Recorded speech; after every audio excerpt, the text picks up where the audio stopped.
And now is your opportunity to tell us what you think and to grill our political parties in the Question Time panel. We really want to hear what you've got to say on Twitter, so please do tweet us at Student Pride or hashtag Student Pride. Please keep it clean, no kind of, bathroom selfies with your nipples out, but do let us know your opinions. So please welcome BBC News Night's Evan Davis with the Student Pride Question Time panel. Come on, gang, come on. Thank you, Paris. Hello, everybody. Hold on. What a great pleasure to be here. Panel, please take seats on the wonderful pink sofa. I actually have the pleasure of being an ambassador for Student Pride, for which I get no perks, no pay, no Ferrero Rocher chocolates. Oh, I think I'll sit here. That's a good idea. No Ferrero chocolates, but I do get the pleasure to come to the event each year, and I'm delighted this year to be hosting this Question Time panel, in which you are going to do quite a lot of the talking, I hope, because I want you to ask questions. It is the year of an election, and I can tell you, I'm a lot older than you, and there is no doubt this is the most interesting election that has been in my lifetime. It's more open, it's more contestable, there's more argument, there's more dissent, there's a lot of anger, and there's a lot of debate. And we're going to reflect that here, I hope, with a very interesting debate. We've got a great panel, and I'm grateful to them for coming and giving up their Saturday afternoon. I just need to tell you, UKIP are not here. They were invited. They're actually having a party conference today, so they have a good excuse for not being able to put anyone up. But if any of you want to make a pro-UKIP point, I will very happily let you make that point from the sidelines. And we'll keep the debate very civil, and at the end, we'll have a vote. We'll have a show of hands to see how you're going to vote. Let me introduce our panel. Right over there, on my left, your right, is Mike Freer. He's the Tory MP for Finchley and Golders Green. Mike has been a great friend of the gay community, partly because he's gay. He upgraded his civil partnership. Was it last month, Mike? Yeah, a month ago. You upgraded it from civil partnership to marriage. It's a great debate to a lot of us who've had civil partnerships about, do you upgrade? Do you have to spend all the money on another party, or do you just do it quietly? Mike's done that. He's also been something of a campaigner on HPV and getting it for boys as well as girls, the vaccine for boys as well as girls. Michael Cashman at the other end is Labour's special envoy on LGBT issues. He's a former MEP and he's now in the House of Lords, so we can call him Baron Cashman, but I think we'll just call you Michael, basically. Is that okay? Yeah, we're not standing on ceremony. Next to Michael is Simon Hughes, who's been the Lib Dem MP for Bermondsey. It's Bermondsey and something. Old Southwark. Bermondsey and Old Southwark. And he's been there for an age, since 1983. He was the deputy leader of the Liberal Democrats. He tried to be the leader of the Liberal Democrats, didn't work out. And he's now Minister of State at the Ministry of Justice. Amelia Womack, two away from me there, is the deputy leader of the Greens. How many deputy leaders do you have? We have one male and one female. One male, one female. They used to have 4 leaders, so it was a reasonable question to ask how many deputy leaders they have. But Amelia is deputy leader of the Greens, came from Newport, now living in Lambeth in South London. And Amelia, you've been a candidate for the European elections. Yes, as European candidate. candidate. Are you standing in the general election? Yes, I'm standing against Harriet Harman in Camberwell and Peckham. Standing against Harriet Harman. Or like the deputy leader versus deputy leader versus deputy leader. Okay. And finally, last but not least, and perhaps less party affiliated, we also very proud to welcome Owen Jones, who's been one of the most interesting political campaigners of the last 2 years. Owen is author of two big-selling books, Chavs, The Demonisation of the Working Class, and The Establishment, How They Got Away With It. He's a Guardian columnist. He has been described as the purest and clearest voice of Britain's left. By him? By me. Oh, by you. I actually quoted, I say that about Owen Jones.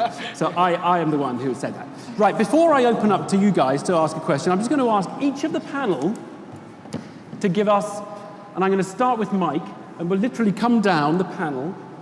I just want them to say, in less than a minute, why LGBT students should support your party. Owen, you're not really representing a party, why they should support your views. So it's less than a minute. Mike Freer, why they should support your party.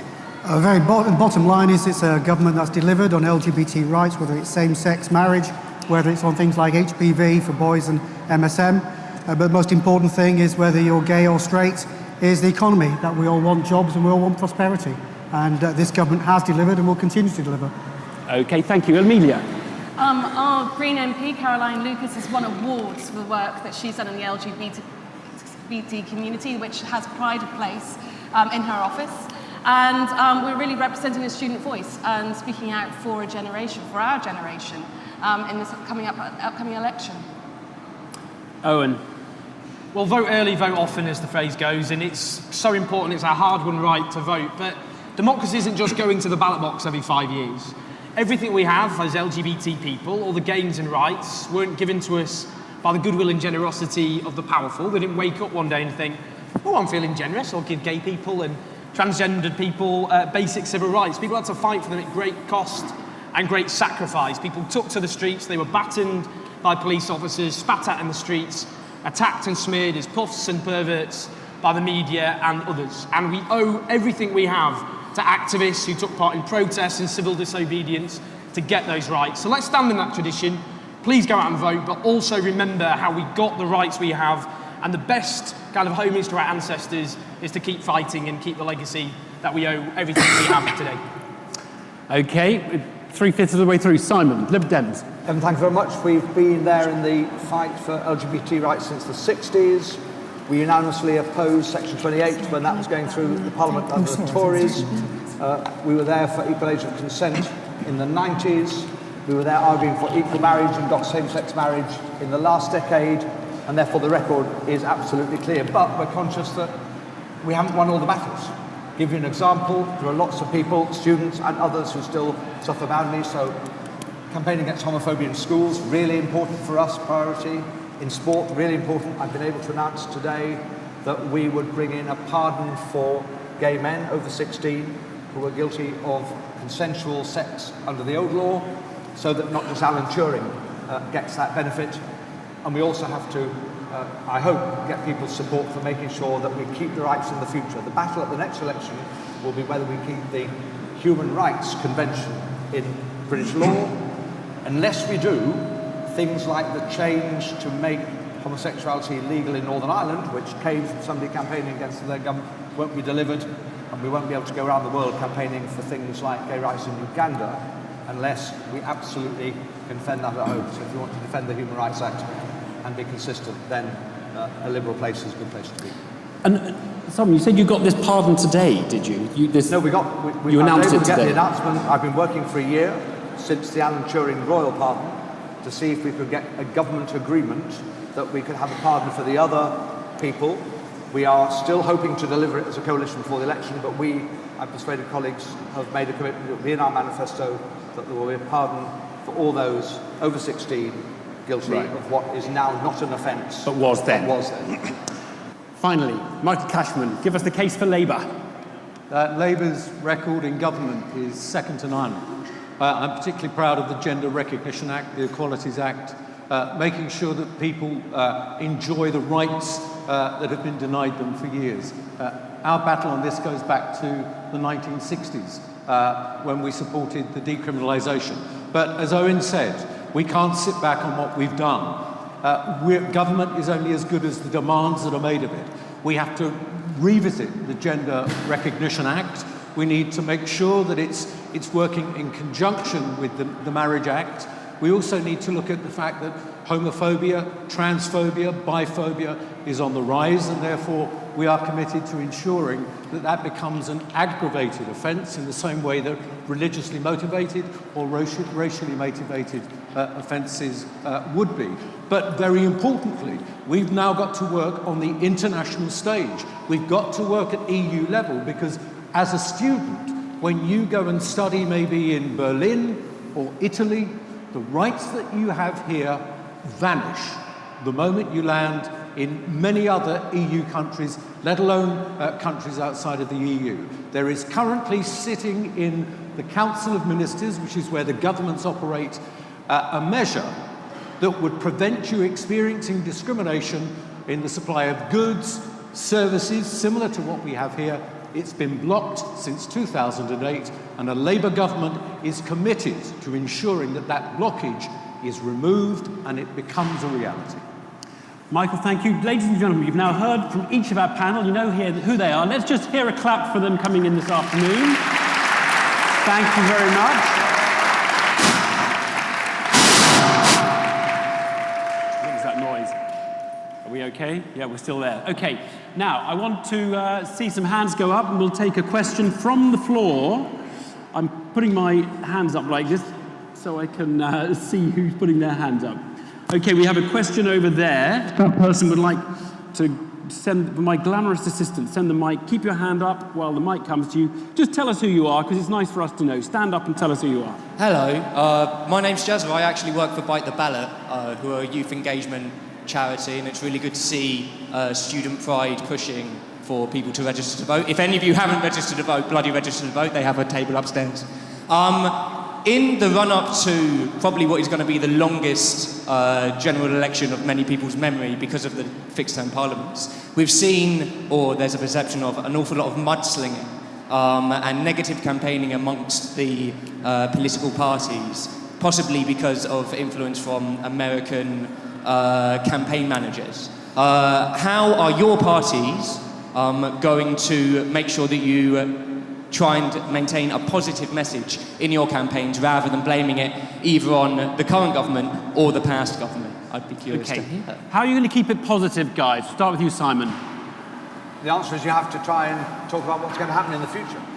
And it responds to the earlier question, Evan, that you asked people to talk about. What can we do? What can the next government do? Some things are negative positive, like the Human Rights Act for me. It's a positive, we absolutely remain subscribing to it, and therefore I am going to say that if the Tories were in, there's a risk that it would go. And that for me would be a huge step backwards. And you can't help contrasting the positive and the negative, but I'm very conscious that in relation to LGBT rights, there are lots of things where we haven't yet finished the work. Gender recognition, making sure that people... Let's stick to the negative campaigning thing. I think you've answered that. You want to keep looking to the future. Mike Freer, the Tories, I think, have been placing some viral ads, haven't they? Have they been a bit negative sometimes? I think it depends on if you're on the receiving end, they're negative. My personal view is we should be as positive as possible, putting out our record on what we've achieved and saying what we want to do in the future. I'm not a great one for mudslinging. Unfortunately, all the elections kind of go down that route. But I think it's true to say that some of the attack ads have been, shall we say, pushing the boundaries, and it's not my taste in politics. Yeah. Amelia, are the Greens going to do any negative campaigning, mudsling? We try and make sure that we talk about policies of hope and not fear. And it was during the referendum that the Scottish Greens got the biggest surge in membership because we kept it clean and we kept talking about the issues rather than just fighting against the other side. And we really try and keep that at the heart of our ethos for every single campaign that we're involved in. Michael. It's a very interesting question, but you actually left something really central out of the issue, and that is the role of the media. I have to say I am appalled by the media, the majority of the media in this country, and their personal attacks. The attacks on Ed Miliband, the attacks on his family have been incredible. We have to go on policy and on our record and how we voted and on consistency. And Simon mentioned the equal age of consent. But I remember in 1994 when Simon, you actually proposed to the House of Commons an age of consent for gay sex of 17. For 17, because you believed that gay men needed protecting. Now, we've got to look at the record of parties, what they say when they're running for election, what they do in government, and how individual MPs vote. But in the end, the media can choose whether to report or engage in their negative campaigning. Listen to some of the questions that get asked when policies are presented. And finally, if you will allow me, I was a chief election observer for elections in Rwanda, operates under internationally agreed principles. On those principles alone, the United Kingdom, because of its media, would not pass an election observation mission, and I find that deeply worrying. Can I just ask, Michael, is your contention that it's illegitimate, it's actually wrong for other parties to make Ed Miliband and his qualities as a potential Prime Minister? Are you saying it's actually illegitimate for other parties and the press to make that an issue? It's actually not coming, the personal attacks, the denigration of a man, the way a man eats, the way the man looks, where his family were from.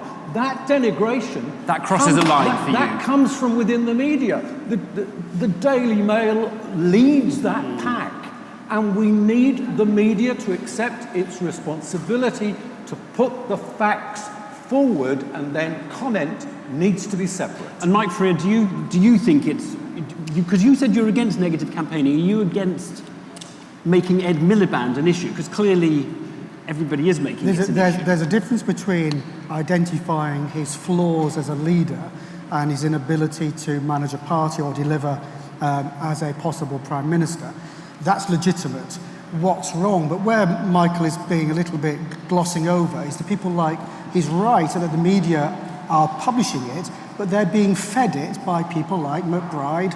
I mean, unfortunately, all the big parties are involved in the mudslinging behind the scenes, trying to place stories and feeding tidbits to journalists. So nobody has clean hands, but we should be focusing. It's nothing wrong with saying that this person cannot be Prime Minister because they're not capable of doing it. It's another thing to point the finger at their family or their children. That's I should say, just on behalf of the media, there's quite a lot of mudslinging from the three parties about other people within their own party as well. It's not always about people in other parties. Owen, negative campaigning. Well, I think the point about the Daily Mail is so important, because the right-wing press in this country, in so many ways, an absolute disgrace. The man who hates Britain, do you remember that? Ed Miliband's dead father, who fought against the Nazis, smeared by a paper which supported Adolf Hitler's regime in the 1930s, a party which ironically hates absolutely everything about Britain, and we just can't allow that level of attacks in our democracy. But the point I think is really important is it should be about, to borrow Tony Benn's famous phrase, policies, not personalities. And I think too often politics in this country is about fear and despair rather than about hope. And you know, one of our great pioneers, our great fighters for civil liberties, for LGBT people, Harvey Milk, said, "I know you cannot live on hope alone, but without it, life is not worth living." And I think all too often, politics in this country has been about kicking people at the bottom of society. Never mind smears against politicians, immigrants, unemployed people, benefit claimants, public sector workers. Blame those down the streets for the problems caused by those with power, the lack of social housing, falling wages, the attacks on public services. You should be angry not at the fact governments haven't built housing, you should be angry at the fact immigrants are getting what housing should be yours instead. So we've got to, instead of having the politics of fear, which this politician will be so much about, fanned by the right-wing media, let's fight to make it the politics of hope, about transforming people's lives, not kicking people at the bottom of society, which I'm afraid politics has become all too often in Britain today. And just a quick follow-up. Are you happy with the politics that is kicking people at the top of society? I mean, it's obviously very different kicking people in power and who've accumulated masses of billions of pounds and millions of pounds, but is kicking anybody good politics? Because the Church, in their report about British politics, said there's too much kicking going on, not just kicking at the bottom, which is the worst, but all the kicking, the bankers, everybody's trying to lash out against somebody else. You know, bankers aren't living in poverty. They're not being driven from their homes. Their living standards aren't falling for the longest period since Queen Victoria sat on the throne. People like me, yeah, sure. I think rich people should pay more tax. The wealth of the top 1,000 people has doubled in the last 5 years. I don't think by asking them to pay a bit more tax, they're going to be driven into hardship and misery. The point is the attacks on those at the bottom of society is driving them into misery and hardship. And I think fighting for more equal society is good actually for everybody. And, you know, just because rich people are going to pay a bit more tax than they are at the moment doesn't mean I'm demonising or attacking those individuals. Okay. I just want to do a little show of hands here. How many of you in the last week have looked at Mail Online, just out of interest? Or bought a copy of the paper, the Daily Mail, Mail Online? It's not very many of you. That's very interesting, actually. Very interesting. Okay, but it's a sort of, it's not none. If you don't want your blood to boil, don't look at the Mail Online today and the piece by Amanda Flavel. It's vile. Absolutely vile. I haven't seen it. Okay, look, let's take another question from the floor. I'm sorry, I really can't see, so you've got to wave your hand. We've got a gentleman here. Yep, stand up, wait for the mic to come to you, and then speak as clearly as you can, because we're behind the speakers, so we can't hear as well as you. Hi, it's James Wharton. I'm an ambassador for Student Pride as well. James, hi. Hi, Evan. My question is to Simon Hughes. And Simon, you're credited with running what is widely considered the most homophobic political campaign in modern British history. And then last year, as a bisexual man, you abstained from voting in the gay marriage decision in the Houses of Parliament. You, sir, let us down as a community. So I want to know, how do you have the audacity to come here today and speak up equality on behalf of the Lib Dems? That's my question. Okay, just a quick one then for Simon.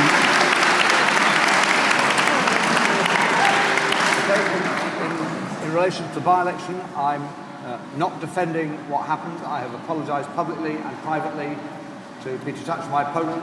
He's accepted that. We've discussed the matter, and it has, to be honest, made me even more determined to make sure that gay and bi and trans people are not prejudiced in the political process, and make sure people can be candidates and be selected and so on. In relation to the legislation, I've had a consistent view always that we should have same-sex marriage. I argued for that. I voted for that at second reading. The only reason I didn't vote for the third reading was because I've actually had a more radical view than we were delivering, which is that we should separate faith marriage and state marriage. And I've always believed, like in Belgium and France, where you go to the town hall and you have your state marriage and your civil ceremony. If you then want to go and have a faith marriage, you do that separately. That should be what we do in this country. I still believe that's what we should do. I'm campaigning for us to do that, and that's the reason why, given the bill didn't address that issue and left that linked together as a bill that dealt with faith and secular marriage, it wasn't something that I could support the third reading. I didn't vote against it, I didn't argue against the third reading, but that's the reason that I abstained from it. I want to just ask the panel, I'm going to ask them a question that comes out of James's question, which is how important is history? So you can go back 15 years and you find all sorts of things that now seem very outrageous, like the 1983 by-election campaign fought by Simon Hughes against Peter Tatchell, or you can go back to Clause 28 and the Conservatives. I want to ask the panel whether we should forget the history and forgive those who made mistakes in the past and now are, if you like, on side, or whether we should continue, for example, to think of the Conservative Party. You were the ones who supported Clause 28, and we're not going to forgive you yet, or not for some time. Michael Cashman. Listen, of course you have to forgive people. That is part of one's human nature. But I tell you now, if you forget your history will be repeated. I cannot forget what people did to try and prevent Labour from delivering equality for LGBTI people. I cannot forget that they voted against. I cannot forget, for instance, that the Marriage Act, if it were left to Conservative MPs, would never have gone through because the majority in the House of Commons voted against. Yes, I want to take them forward, but as Owen said, we need to remind ourselves that our rights weren't achieved by this generation. They were achieved by generations thousands of years ago who stood up and said, no, you cannot do that. If we forget the sacrifices of those martyrs, there will be sacrifices in future. And believe me, homophobia, transphobia, anti-Semitism, Islamophobia, misogyny, it's all on the increase. And as was said earlier, if you stand and look at the way legal migrants coming from parts of the EU are misrepresented and defamed in this country by the media, and some politicians, the next step is, if you accept to scapegoat them, then it's the Roma, then it's the Jews, then it's the lesbians, then it's the gays. Never forget the history of how we've got where we have, and thereby protect it. Amelia. I'll come to you last, Mike. I'll come to you after. Amelia. I completely agree that history can repeat itself, and so we need to break ourselves out of that model of things, these issues coming up time and time again. And I want to put a bit of clarity on the Green Party's manifesto, because there's been a lot of talk about it recently. And so the Green Party is a very democratic party, and we vote on policies that you can see on our website for the future that we want to see. Not necessarily in the next 5 years. Our manifesto is a stepping stone towards that future. And I think that really encourages our decision-making for every policy to be fighting towards a fairer future, fighting towards a more equal future, and guides us to where our policies should be, maybe not in the next 5 years, maybe not in the next 10, but inevitably this is the world we want to live in. And I think that breaks the cycle of decision-making that doesn't fight for this fair future by having that goal and by having that vision. When you say some of your policies are not for the next 5 years, do you mean by that, we haven't worked out how to pay for some of our policies yet, so we've now said we're postponing them for 5, 10 or as many years as it's going to take? Is that how we interpret that? I mean, if you look at our policies website, so there's a lot of... there's a lot of policy on your website. There's a lot of policy on our website. About 80,000 words, I think. Yeah. But the fight to a fairer future is stepping stones that we're not going to get there immediately. And that when you're talking about equality, I mean, I think kind of even looking at the panel at the moment, we need to be making sure that we're fighting for equality for women, for trans, for BME communities. It's quite not the most diverse panel in the world, and where are the stepping stones that we need to take to make sure that that equality gets there, that we have a House of Parliament that's representing all of those groups.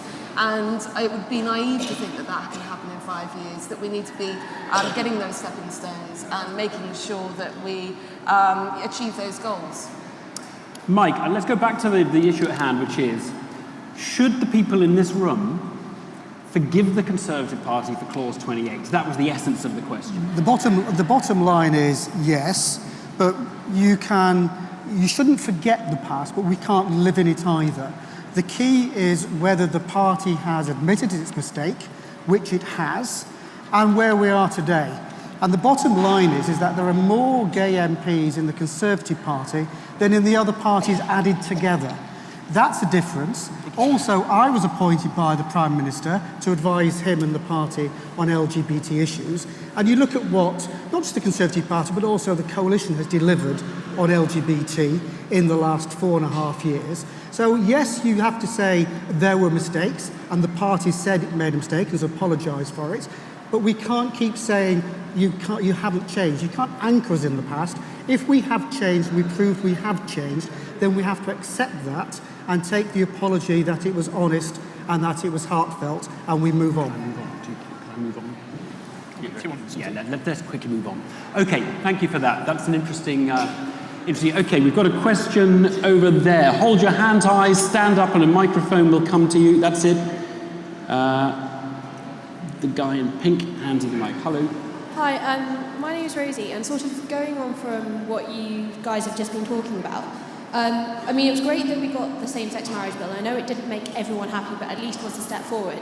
Do you think that by passing the bill and by kind of advancing LGBTQ rights in that direction, the issue is now being kicked into the long grass? So with things like the spousal veto, have any parties made a commitment to addressing this and the other instances where LGBTQ rights are not equal yet? So it's about equal rights under gay marriage, under the same-sex marriage? So now that the same-sex marriage bill has been passed, are parties still committed to advancing rights in other areas which the bill does not address? Which the bill does. Give us an example of the kind of thing you're thinking of. So like the spousal veto. Have any parties committed to that yet? All right, Michael, you start, and then...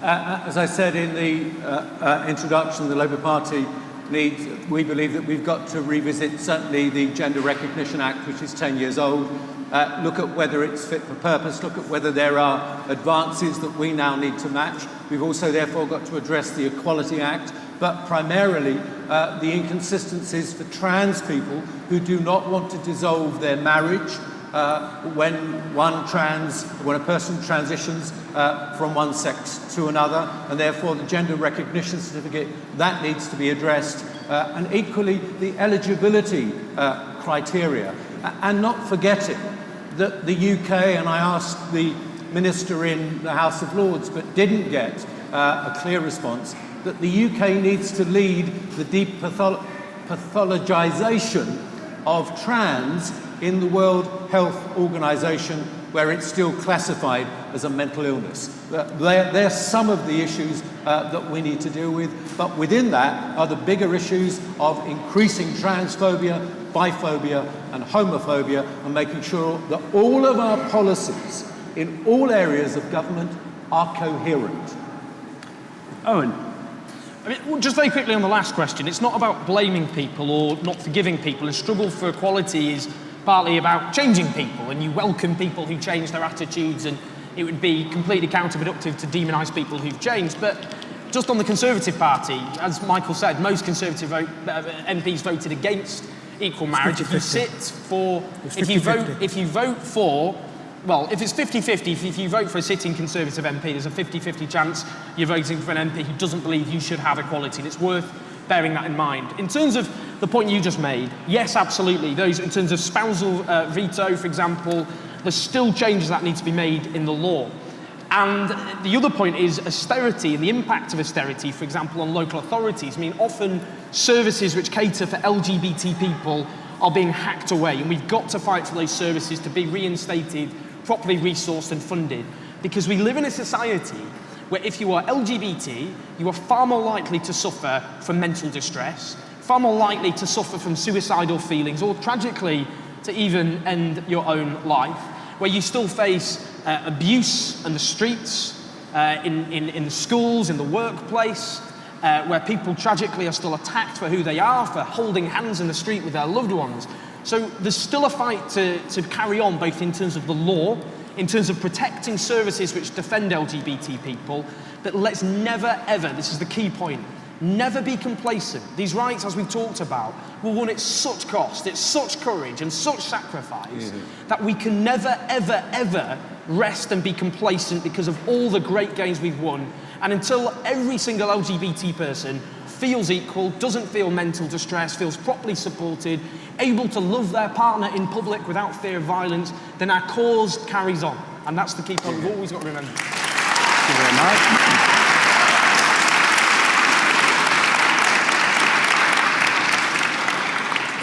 much. Simon.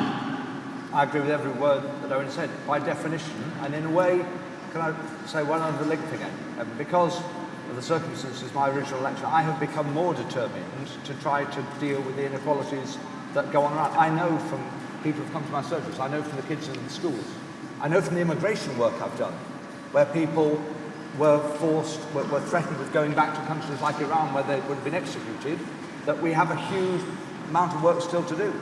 I'm proud that the Coalition changed the policy on asylum to make sure that we don't send people back to countries where they face persecution. Simon, there wasn't a policy before that we did. Every case is considered according to its merit. So there wasn't a change of policy. There was a different emphasis. It was looked at on its merits. Now there is an explicit policy which governs all immigration. But in answer to the question, we've made 6 specific commitments following on from the Equal Marriage Act. One, to try to bring about a policy in Northern Ireland, where it's not yet in the same position at all, to allow the Church of England and the Church of Wales to conduct same-sex marriages by law if they wish to do so. At the moment they're banned by law, they're excluded from the Act. To end the spousal veto, which you raised specifically, to allow people forced to divorce under gender recognition to backdate, as it were, their reinstatement of their marriage if they wish to, and very importantly for me, to allow mixed-sex civil partnerships so people have a choice as to whether they have a civil partnership not dependent on their sexuality. And I've added a point about pardons for those who are convicted of what is clearly not now an offence, and therefore they shouldn't have that on their record. Before I go to the other two, I just want to do a show of hands on this issue of civil partnerships, actually, because I'm going to give you 2 options, so you don't have to take either. You could just say none of the 2 above. One is that you equalise them, so that straight people can have civil partnerships, and gay people.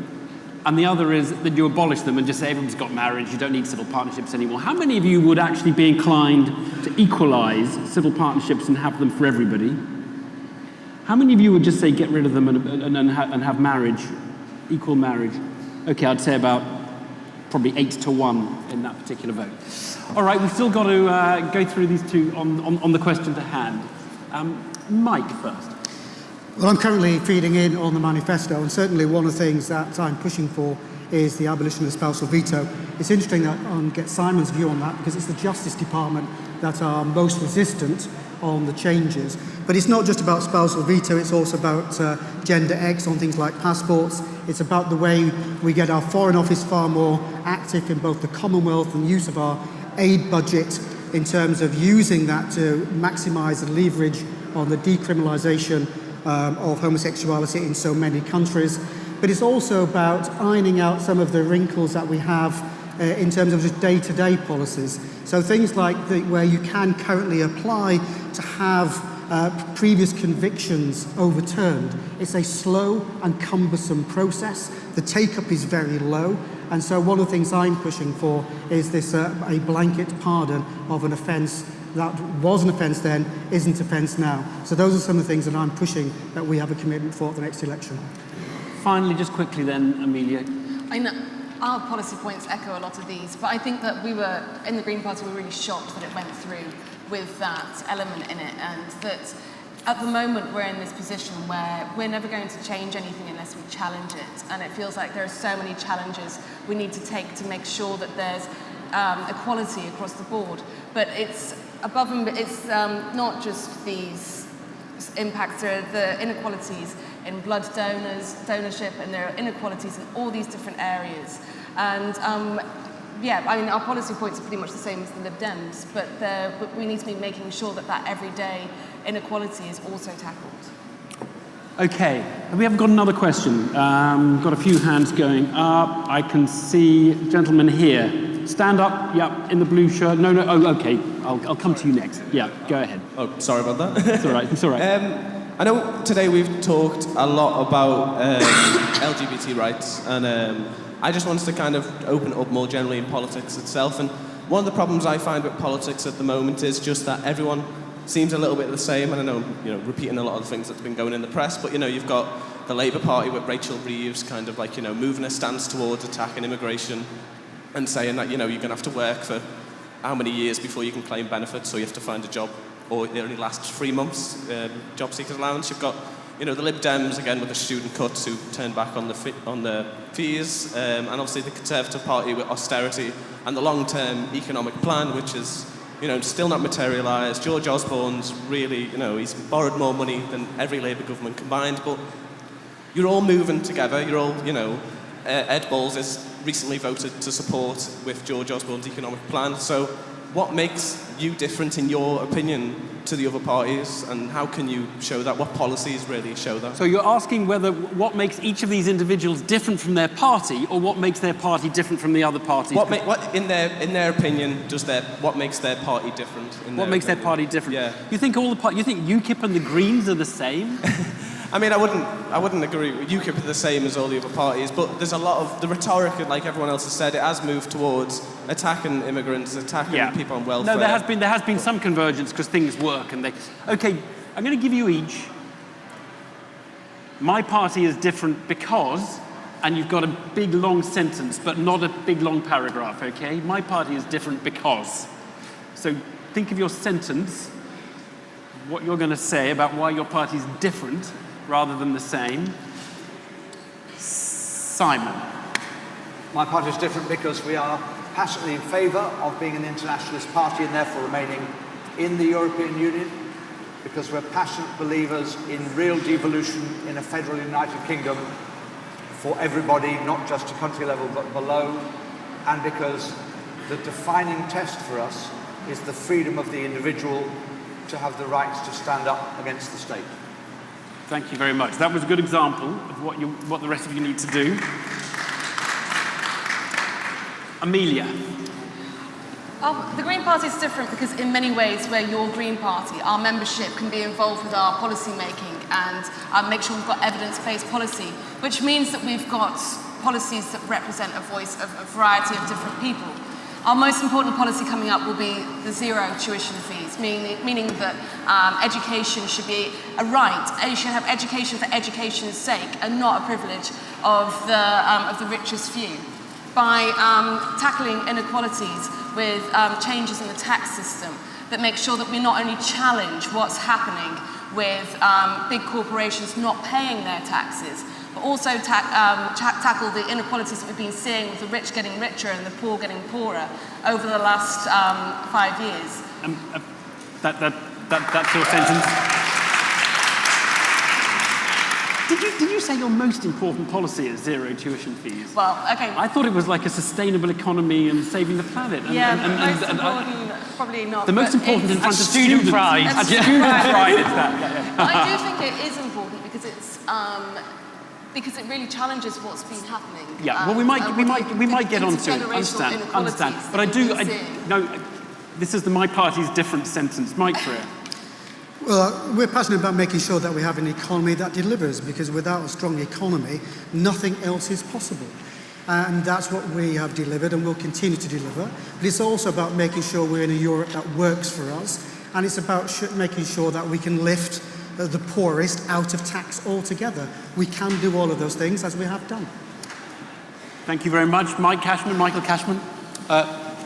My party is different because it's the only party that said it will reduce student fees from 9,000 to 6,000. It will increase the student grant. It will ensure that the NHS works, that we will bring in 20,000 new doctors, 8,000 new GPs. We will give cancer tests within 2 weeks, and we will make sure that those who earn the most pay the taxes that they should, and that bankers and others who flout the system are brought and are seen to be accountable for what they do. It's about making Britain work for everyone and not the strongest and the richest. Okay. Owen, do you want to have a go? Yes, these are well, I'll just quickly, my little mini manifesto very quickly. A living wage for all who work instead of millions earning their poverty. Let councils build housing instead of 5 million stuck on social housing waiting list. An industrial strategy to create renewable energy jobs instead of 0 hours. Tax the rich properly, make them pay the taxes they're avoiding on an industrial scale at the moment. Our utilities not run by profiteers like rail and energy, but run by the people of this country instead, to create an equal, just society, not run as a racket for the mean and the greedy, but a society run in the interests of those who keep it ticking day after day, working people. Owen, I've got an idea. Why don't you join the Greens? Because everything you said, Amelia agreed with. Look, I share a platform with the Greens a lot, and there's some great activists in the Greens, and they fight for what they believe in and all the rest of it. I guess for me, at the end of the day, my politics are to do with the labour movement. It's the idea of working people having an organised voice in politics, and that for me means, you work in coalitions with people. But I think the Greens, a lot of people in the Greens do a fantastic job. It was just very conspicuous that you both sounded very similar. Okay, we've got another 10 minutes, folks. So we've got time for another question or two. Let's, oh yes, it was the guy in blue here. Hold your hand very high. Stand up, actually. That's it. This guy's standing up here.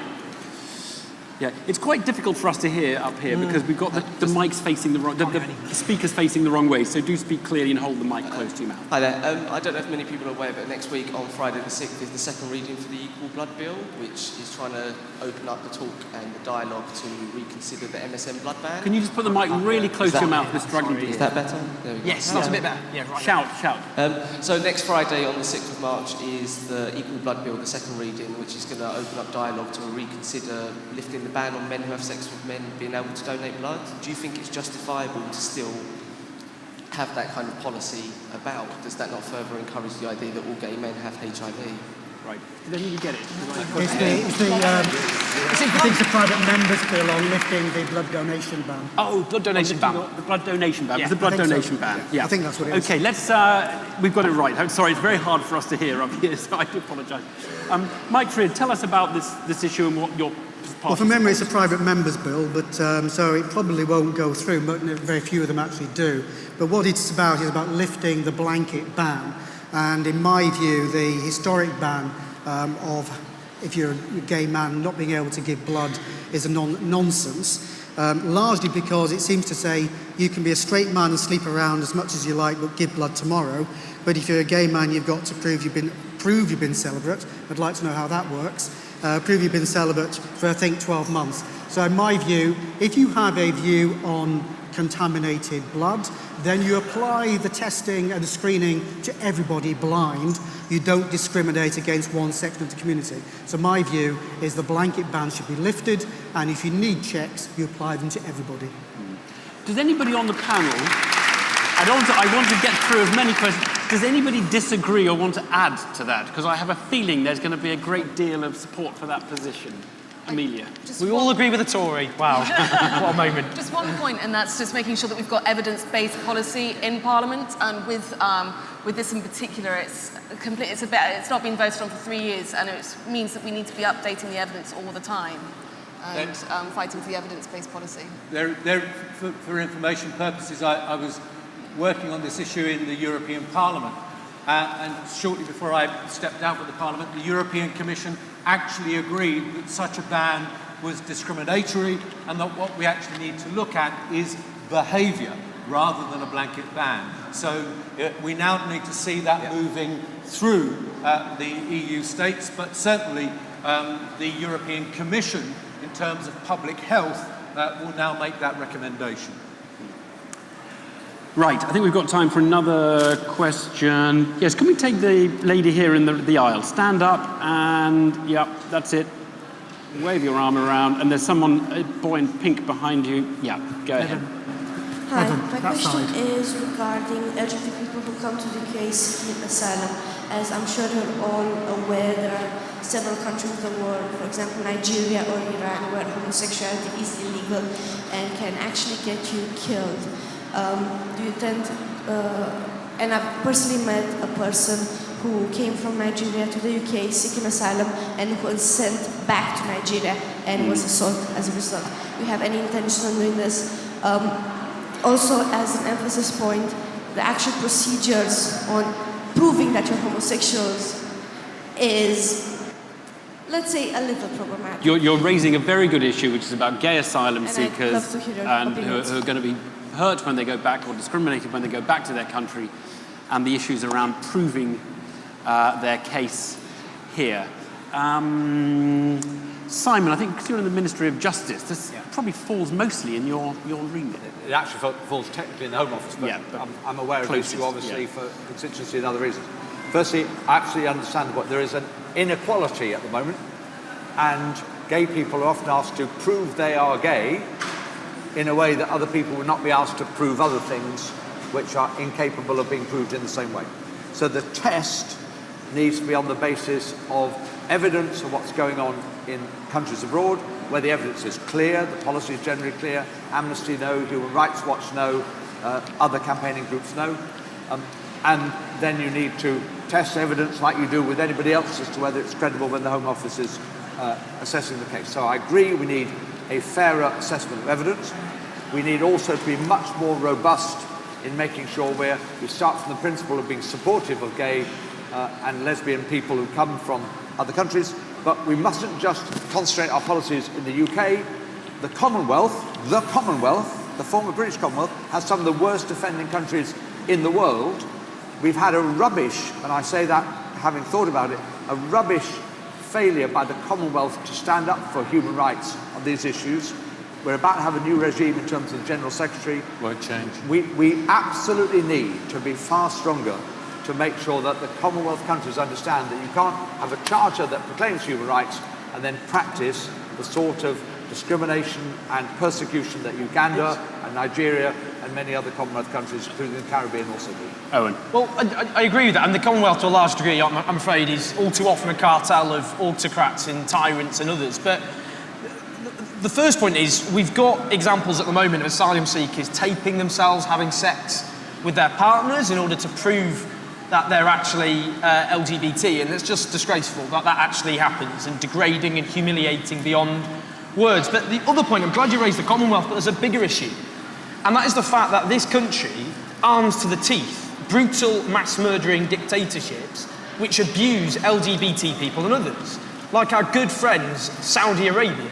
We spend billions of pounds, and we arm them to the teeth every year with billions of pounds worth of weapons. Billions of pounds. We make billions of pounds, profiteer from this murderous dictatorship. We back them to the hilt. We put the flags of this country were put at half-mast when the dictator of Saudi Arabia died recently, which was as abhorrent as it gets. That is a country, if you are gay, then you can face, and we've all rightly repulsed by ISIS, that if you are gay in Saudi Arabia, you can face death by decapitation, or if you're a sorcerer or other things. We've got to stop supporting, in the Middle East and elsewhere, murderous regimes which oppress the rights of LGBT people. It's under this government, but tragically under previous governments as well, and we've got to fight against it. Thank you, Owen. I'm going to give Mike one quick answer on that. That's basically what Simon said. It has to say you apply all asylum seekers equally on level of proof, but we should not be deporting anybody back to a position of harm or death. Okay. I'm going to take one last question, and I'm going to do it from this side, because I've been reminded I'm being very unfair on this side. Someone on this side putting their hand up? Yes, gentleman at the back there with a mobile phone in his hand. Stand up, and the glamorous assistant will run your way. Guy at the back here in the middle, microphone to him.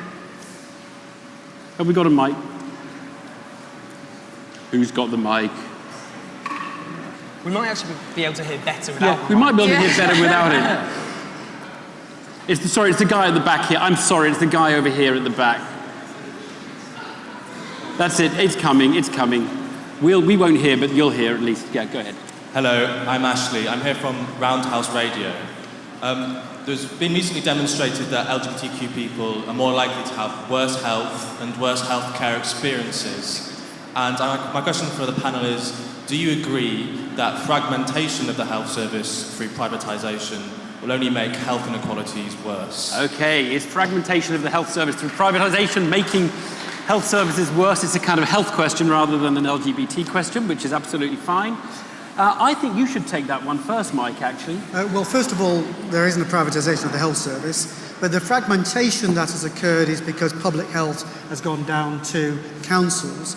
But what you can address that where we've done it in London is you get a pan-London approach, because one of the problems you have on things on LGBT healthcare is people don't always seek out help and advice or go to clinics near to home. They tend to travel, wrongly, but travel often for anonymity.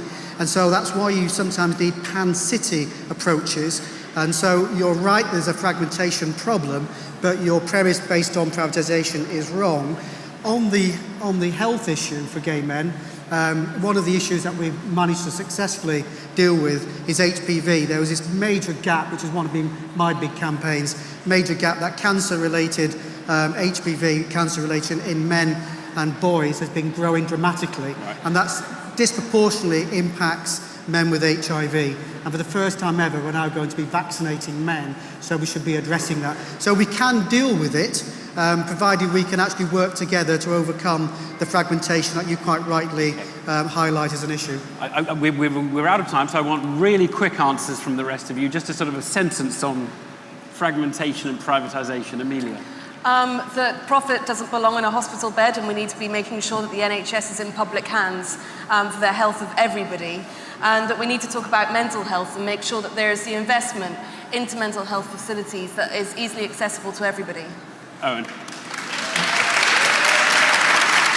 Well, the NHS is facing a triple crisis, the longest real terms squeeze in its funding since its foundation, policies of fragmentation, marketisation and privatisation, and cuts to local authority care budgets, which are putting huge strain on the NHS, and that's before you even talk of an ageing population. Look, the NHS is our proudest institution, and Nye Bevans said, and I'll probably misquote him, but the NHS will live as long as there are folk to fight for it. Well, we've got to have the same passion that the founders of the NHS have, and imagine we wake up one day, we've allowed it to be undermined and fragmented and privatised so much that our proudest institution is taken away from us. We must never, ever allow that day to happen. Quick one, Simon, and Michael. There's a bit of propaganda abroad which suggests that under this government there's been more privatisation of the NHS than under previous ones, which is factually completely not true. The growth in private use by the NHS was from about 2%, 5% under Labour. It's grown less than 1% under this government. So I share the view, we do not go down the road, my party shares the view of privatising the NHS, but we've made two big commitments which will address your question. One, to commit up to £8 billion extra per year to the NHS so there's a much better service for all. And secondly, to make sure, and it was raised earlier, Evan, that there is equality in the NHS for mental health, both in service and in waiting times, which affects gay and bi and lesbian people far more than it does other groups in society. Those beds have been cut under your government, Simon. We've lost huge amounts of beds for people suffering from mental distress. And the commitment we have is to give parity to mental health treatment, and the commitment is to more money into the NHS but it's not than happening either in practice. Labour or Tories have committed for the forthcoming Parliament. That's what the issue is. In practical terms, I wrote this big piece about it because it's a key point. The biggest killer of young men is suicide, for example, and I'm glad we're talking about parity. But in practical terms, under this government, provision for mental health has got worse because of cuts. And you just can't, I'm afraid, get away with protecting the NHS budget has been protected under this government, Owen, as you know. It hasn't been cut. I said other areas have had to take major reductions, and that's why we need to make sure we have significant additional money, which is our commitment, and give parity to mental health, which deals with the question. Right, we're going to need to move on. I'm going to give Michael Cashman the last sentence on this. Okay, let me say this. Simon said about commitments. I want you to judge the National Health Service on the record of this government. And in terms of many, many provisions, including mental health, it is shameful. The whole service is demotivated and undermined. And as Lib Dem brilliantly said, if you care for it, fight for it and make sure it's at the top of your agenda when you go through our manifestos and you meet our candidates in the next election. Because if you don't fight for it and you don't get a Labour government, the health service as we know it will not survive. Thank you, Michael. I would love to carry on and take more questions. I would love to ask another half dozen questions, which I have on my notes. But we're out of time, ladies and gentlemen. It's much better to let you go wanting more. Before we go, I think we should do a little show of hands, actually. Now, we're going to do this for 5 parties: Conservative, Labour, Liberal Democrat, Green, and UKIP. Okay, so those are the 5. We're not going to worry about SNP and Plaid, and we're not going to do DUP because I'm going to call it 5. This is the problem broadcasters are facing at the moment, is where do you draw the line? But we're in London, we're going to call it the 5. And so you don't have to vote for one of the 5. We're going to do it with a show of hands. When I say the name of the party... Can they vote more than once? You can't vote more than once. Of course you can't vote more than once. It's like a general election. So when I say the name of the party, I want you to hold your hands up, and we're going to take a kind of good look, and then we're going to try and make an estimate of which party is in the lead. Okay, are you ready? I didn't hear. Are you ready? Yes! Good. Okay, Conservative.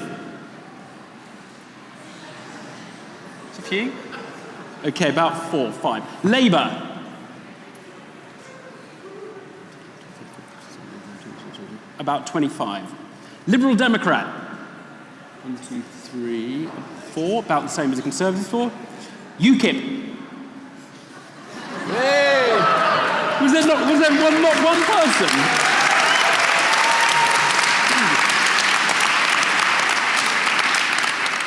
Finally, Green. So you're the winner.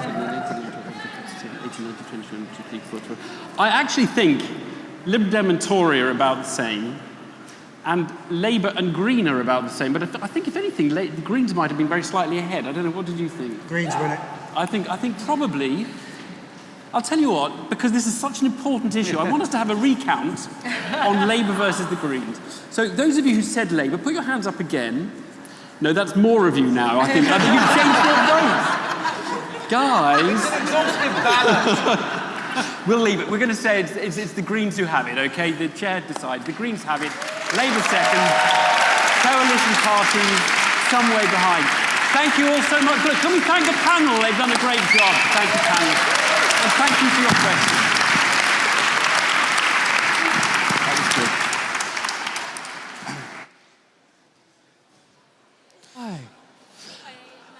Before you go, dears, I just wanted to say that it's wonderful to be here supporting student pride, which is a phrase I'm sure you'd never thought you'd hear me say. But one of the most important things I want you to take away from today is not me, is to register to vote upstairs. There's no greater risk to democracy than apathy. And everybody here should vote. And if needs be, I'll come back and run for another election. Thank you, dears, and have a lovely Pride. Good night.